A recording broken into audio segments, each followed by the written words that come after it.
The wedding toast was supposed to be a celebration. But when my father raised his glass and announced, "To the happy couple and their new home, we're signing over our house as our wedding gift," my champagne flute nearly slipped from my hand. The house I'd been paying the mortgage on for 3 years. The house where every payment came from my account while my sister planned her fairy tale wedding. That's when I decided the free ride was over for everyone for 3 years. I'd been the responsible one.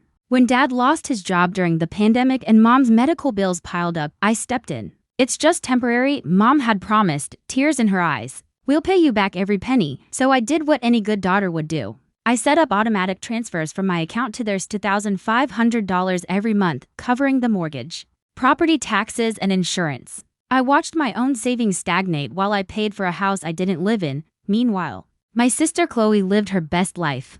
She traveled, bought designer clothes, and planned her wedding to Mark, a wealthy investment banker. Not once did she offer to help with our parents' expenses. The wedding was everything Chloe wanted, a lavish affair at a country club with 300 guests. I sat through the ceremony with a forced smile, thinking about the $90 I'd poured into keeping a roof over our parents' heads. During the reception, my father tapped his microphone. "I'd like to make a special announcement," he beamed, putting his arm around Chloe and Mark. "Your mother and I have been thinking about what we could possibly give to people who have everything." My mother joined him, smiling proudly. "And we realized the greatest gift we can give is a foundation for your future. So we're signing over our house to you.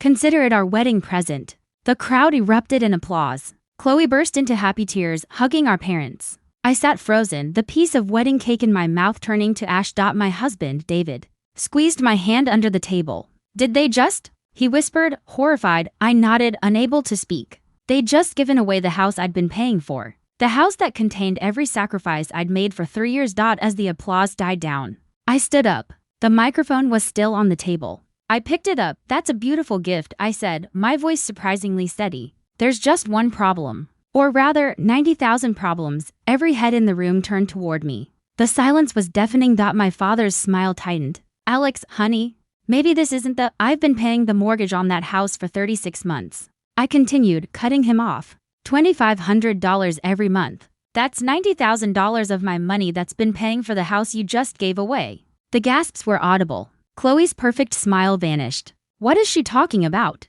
she demanded, looking at our parents. My mother looked like a deer caught in headlights. "We were going to tell you, sweetheart." "Tell me what?" Chloe's voice rose. "That my sister owns our house?" "No," I corrected calmly. "I don't own it. But I do have a legal claim to it. I have 3 years of bank statements showing every transfer. I have the text messages where Mom begged for help. I have proof that I've been paying to keep that house from foreclosure." The wedding guests were utterly silent, watching the family drama unfold like a daytime soap opera. Mark, Chloe's new husband, stepped forward, his businessman instincts kicking in. "Let's all calm down. This is obviously a misunderstanding that we can resolve privately." "There's no misunderstanding," I said. "My parents took my money under false pretenses. They let me believe I was helping them keep their home when really, I was funding my sister's wedding present." My father finally found his voice. "We were going to pay you back. We never intended for this to happen." "Really?" I asked, raising an eyebrow. "When were you planning to tell me? Before or after you signed the deed over to Chloe?" Chloe looked between our parents, her fairy tale wedding crumbling around her. "Is this true? You were going to give me a house that Alex paid for?" My mother started crying. "We didn't know how to tell you. Alex was always so good with money, and you were struggling to pay for the wedding." "I wasn't struggling," Chloe snapped. "Mark and I could have bought 3 houses.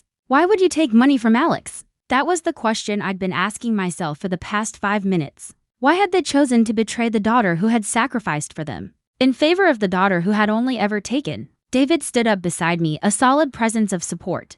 "I think we need to have a family meeting tomorrow," he announced to the room. "But for now, I suggest we all remember that there are legal implications here." I put down the microphone, my hands trembling slightly. The damage was done. The perfect wedding was ruined, and my relationship with my family was likely beyond repair. But as I looked at my sister's horrified face and my parents' guilty expressions, I realized something. For the first time in 3 years, I held all the power. The family meeting happened the next morning in the very living room I'd been paying for. The air was thick with tension and the lingering scent of wedding flowers. Chloe spoke first, her voice cold. "I don't want the house if this is how you got it." "It's not how we got it," my father insisted. "It's our house. We can do what we want with it." Not when someone else has been paying the mortgage, Mark said, ever the practical businessman. Alex has what's called a constructive trust claim. She could sue you for every penny she's paid, plus the equity that's built up. My mother paled. Sue us, her own parents? You should have thought about that before you committed fraud, I said quietly. It wasn't fraud. My father exploded. We always intended to pay you back. With what? I asked, genuinely curious. You're both retired. You have no savings. The only asset you had was this house, and you just gave it away. The truth of my words hung in the room. They had no way to repay me. They'd banked on my silence, on my being the good daughter who wouldn't make a scene.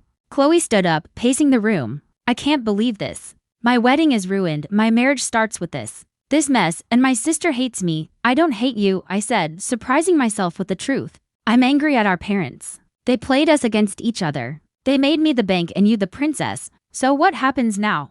Chloe asked, looking between me and our parents. Mark pulled out his phone. Already in problem-solving mode. I'll have my lawyer draw up papers. We'll transfer the title to both of you, 50-50. That's the only fair solution. My parents looked horrified. But it's our house. My mother wailed. Not anymore, Mark said firmly. Not in any moral sense. The courts would see it that way too. I looked at my sister, really looked at her. For the first time, I saw past the perfect facade to the woman who was just as much a victim of our parents' manipulation as I was. I don't want the house, I said.